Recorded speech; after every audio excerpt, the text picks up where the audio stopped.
안녕하세요. 5학년 1학기 4회 1단원 마지막 차시입니다. 오늘의 주제는 교통과 통신의 발달이고요. 여러분 교과서 48쪽입니다. 교통이 발달하지 않았던 옛날에는 부산에서 서울까지 걸어서 가는데 보통 30일 정도가 걸렸다. 30일, 한 달이 걸렸네요.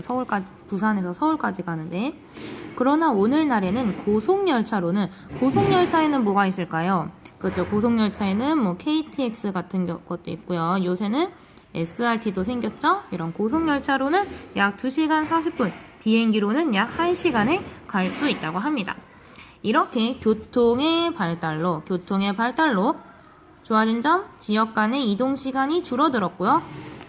그 다음에 사람들의 생활권은 넓어졌습니다. 선생님이 이렇게 밑줄 치는 거는 똑같이 밑줄 치시고요. 공책에 정리하세요. 공책 정리 첫 번째, 교통의 발달로 좋아진 점, 지역 간의 이동 시간이 줄어들고, 지역 간의 이동 시간이라는 것은 예를 들어서 서울에서 천안까지 이동을 하는데 이동하는 시간이 줄어들었다는 거예요. 옛날에는 서울에서 부산까지 가는데 한 달이 걸렸다면은 지금은 2시간 30분, 2시간 40분, 3시간도 안 걸리는 시간이 걸린다는 이야기지요. 그리고 사람들의 생활권이 넓어졌다는데요. 생활권이라는 것은 여기 말풍선에 적혀져 있습니다. 생활권이란 통학은 학교에 가는 거예요. 통근은 회사에 가는 거예요. 통학, 통근 등과 같이 사람들이 일상생활을 할 때 활동하는 범위를 말합니다. 그러니까 옛날에 서울에서 부산까지 갈 때 한 달 걸리는 이 시대에는 우리가 일상생활하는 그 범위가 어느 정도였을까요? 아마 걸어서 많이 다녔기 때문에 걸어서 갈 수 있는 동네 주변에서만 사람들이 생활하지 않았을까요? 근데 요즘처럼 비행기나 이런 고속철도 같은 교통이 발달한 현재에는 우리 평택에서 서울까지도 하루에 몇 번씩 왔다 갔다 할 수 있고요. 그리고 여행을 갈 때도 꼭 우리 동네 주변이 아니라 뭐 충북, 강원도, 그리고 제주도까지도 자유롭게 왔다 갔다 할 수가 있게 되었어요. 이렇게 사람들의 생활권이 넓어졌다. 통학, 학교를 다닐 때도요. 지금은 초등학생이니까 우리가 집 근처에 있는 학교를 다니지만 중학교나 고등학교 같은 경우에는 선생님도 집 근처에 있는 고등학교를 안 다니고 저기 평택 시내에 있는 고등학교를 다녔단 말이에요. 이렇게 통학할 때도 우리가 차나 버스를 이용하면 되기 때문에 집에서 조금 더 멀리 있는 학교도 갈 수 있게 되었고, 통근도 회사를 다닐 때도 요즘은 이렇게 서울이 워낙 집값이 비싸니까 서울에 있는 회사를 다니더라도 인천이나 뭐 평택 같은 곳에다가 에서 살면서 서울까지 출퇴근을 하기도 한답니다. 물론 차가 엄청 밀리긴 해요. 자, 이렇게 지금 2개 정리했어요. 다음 49쪽 볼게요. 서울에 사는 지연이는 부모님과 함께 광주에 살고 계신 할아버지 댁에 가기로 하였다. 평소에는 자동차로 이동하였지만 이번에는 다른 교통수단을 이용하기로 하고 지도를 찾아보았다. 자, 네, 지도를 같이 한번 볼게요. 보이시나요? 지도가 지금 48쪽에 있는 지도와 49쪽의 지도가 굉장히 차이가 나는데 뭐가 제일 눈에 띄게 차이가 나나요? 그렇죠? 48쪽에 있는 지도는 굉장히 단순해요. 별로 복잡해 보이지가 않아요. 49쪽에 있는 지도는 굉장히 복잡해 보이네요. 자, 우리 지연이가 어디 살고 있냐면 여기 서울에 살고 있어요. 지연이는 서울에 살고 있는데 할아버지 댁은 여기 광주에 있다고 합니다. 서울에서 광주까지 자동차 말고 갈 수 있는 방법이 뭐가 있을까요? 자, 여기 법례를 살펴보시면요. 파란색은 고속철도, 까만색은 그냥 철도 표시고요. 철도라는 것은 기차를 이용한다는 뜻입니다. 그 중에서도 고속철도는 KTX나 SRT를 얘기를 하는 거겠죠. 그냥 철도는 기차를 의미하는 거고요. 뭐 무궁화나 새마을호 같은 기차를 이야기를 하는 거겠죠? 다음에 고속국도는요. 자동차. 고속도로 여러분들 알고 계시죠? 자동차를 이용하는 게 고속국도고요. 공항은요. 비행기, 항구는 배를 이용하는 교통수단이라고 보시면 되겠습니다. 자, 그럼 서울에서 광주까지 차 말고 고속국도 말고 갈 수 있는 방법이 또 뭐가 있나 살펴봅시다. 지금 한눈에 딱 들어오는 게요. 보시면은 이 까만색 뜨뜨뜨뜨뜨뜨뜨 천안을 거쳐서 뜨뜨뜨뜨뜨뜨뜨뜨뜨뜨뜨 내려가다 보니까 광주까지 지금 철도가 연결이 되어 있네요. 철도. 첫 번째 방법, 기차를 이용해서 갈 수 있다. 그 다음에 파란색도 지금 연결이 되어 있어요. 파란색 고속철도도 보면요. 뜨뜨뜨뜨뜨뜨뜨뜨뜨뜨 이렇게 내려가다 보니까 광주까지 연결이 되어 있지요. 두 번째는 고속열차도 이용할 수 있다. 그 다음에 딱 보니까요. 지금 서울에 여기 김포국제공항 보여요? 김포국제공항에서 비행기를 타가지고 쭉 비행기 타고 광주국제공항까지 갈 수가 있어요. 갈 수 있는 방법이 또 있어요. 비행기를 타고도 갈 수가 있어요. 그 다음에 우리가 조금 더 시간을 들이면요. 여기 인천항 보이시죠? 서울에서 가까운 인천항에서 배를 타고 목포에서 내려서 광주까지 차를 타고 가면 되는 배를 타고도 광주를 갈 수가 있겠습니다. 네, 이렇게 서울에서 광주까지 갈 수 있는 방법이 자동차 말고도 기차, 고속열차, 비행기, 배 이렇게 다양한 교통수단을 이용할 수가 있겠네요. 자, 그러면은 그게 지금 이거예요. 지연이네 가족이 서울에서 광주를 이동하는 방법 4가지 찾아봤고요. 그 다음에 1980년대와 2017년의 교통도를 보고 우리나라의 교통 발달을 비교하여 봅시다 라고 되어 있는데 공책 정리 내용이에요. 공책 정리. 아니, 네, 왜 이러니? 교통의 변화 정리해 볼게요. 첫 번째는 1980년대. 1980년대는요, 여기 48쪽에 있는 지도를 보시면은, 알 수가 있어요. 48쪽의 지도를 보시면요, 고속국도가 이 모양이 고속국도거든요. 고속국도를 한번 보세요. 고속국도는요, 주요 도시만 지금 연결이 되어 있고 별로 없어요. 자, 이 고속국도 표시보다 뭐가 더 많이 있나요? 그렇죠? 바로 철도 표시가 많이 있습니다. 철도 표시, 이 까만 색깔 보이시죠? 까만 색깔, 이 철도 표시가 훨씬 많다는 걸 알 수가 있어요. 자, 쓸게요.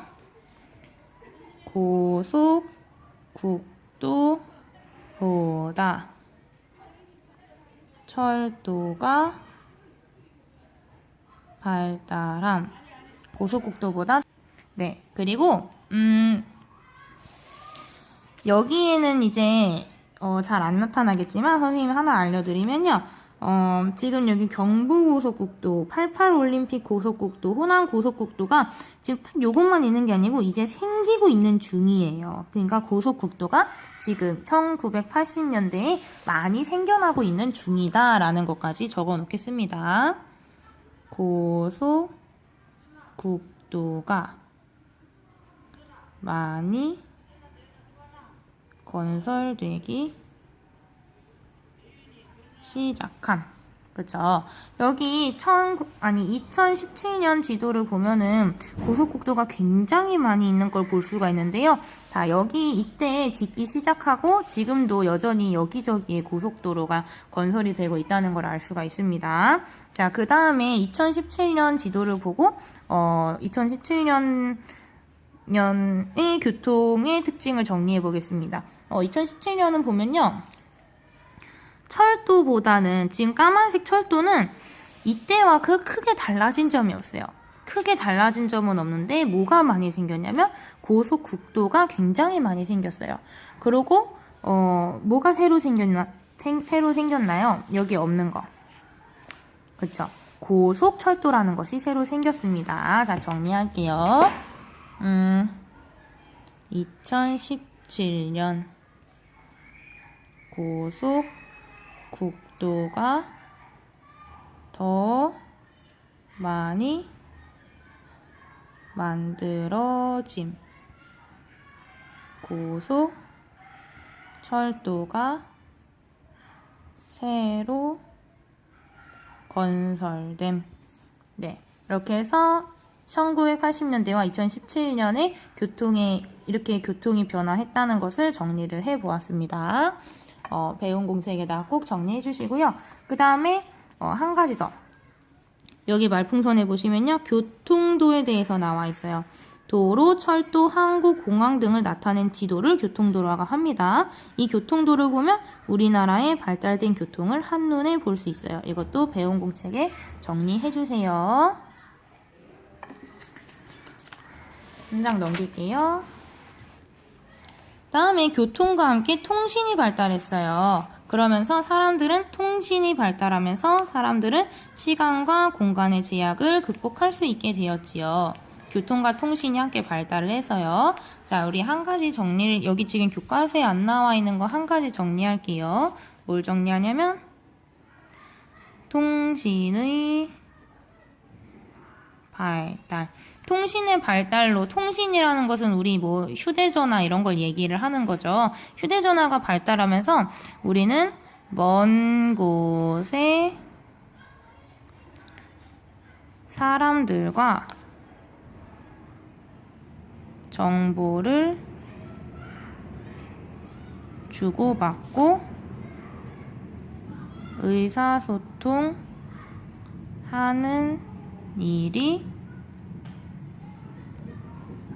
편리해짐. 네, 통신의 발달로 우리는 이런 긍정적인 변화가 있었습니다. 먼 곳에 사람들과 정보를 주고받고 의사소통하는 일이 편리해졌다. 의사소통이라는 것은 생각을 주고받는 걸 의사소통이라고 얘기를 하지요.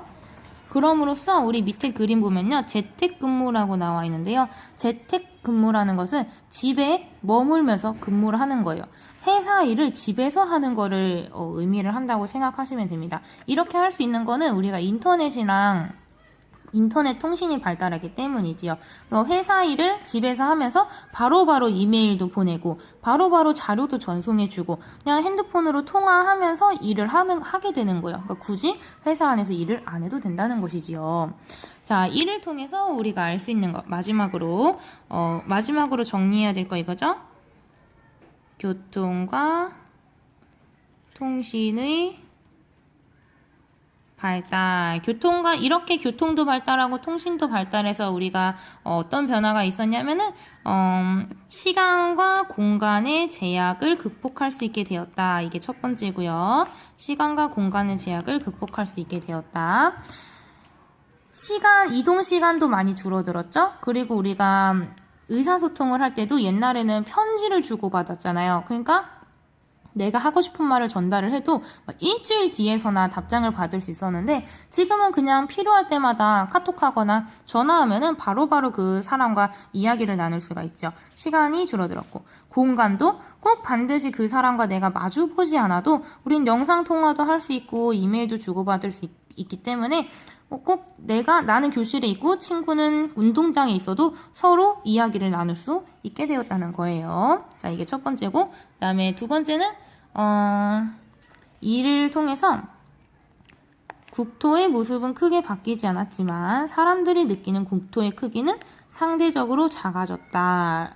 라는 것입니다. 이게 무슨 얘기냐면은 우리 국토는 옛날에도 이만큼, 지금도 이만큼이에요. 하지만 옛날에는 사람들이 멀리 있는 사람들과는 이야기를 나누기가 어려웠고 그 사람을 찾아가기 위해서는 한 달이라는 시간이 걸렸잖아요. 그래서 사람들이 느끼기에 그 사람의 생활권이 한 이 정도밖에 안 되었단 말이에요. 근데 지금은 내가 여기에 있어도 여기 있는 사람, 심지어 제주도에 있는 사람과도 충분히 이야기를 나눌 수가 있고, 제주도의 특산품인 감귤도 내가 인터넷 택배 주문을 하면은 한 3일 내에 받아서 먹어볼 수가 있는 그런 정도로 발달을 했다는 거예요. 그래서 제주도도 그렇게 멀게 느껴지지가 않아요. 비행기를 타면 1시간이면 가거든요. 그러니까 우리가 옛날에는 우리 땅덩어리가 되게 넓게 느껴졌겠지만 지금은 우리 국토가 상대적으로 작아진 것처럼 느껴진다는 거예요. 실제로 국토가 작아졌다는 것이 아니라. 자, 그리고 밑에 교통과 통신의 만남은 한번 읽어보시고요. 마지막으로 51쪽에 있는 10자말 풀이까지 한번 풀어보시고 오시면 되겠습니다. 자, 요런 느낌으로 정리해 오세요. 자, 오늘 여기까지입니다.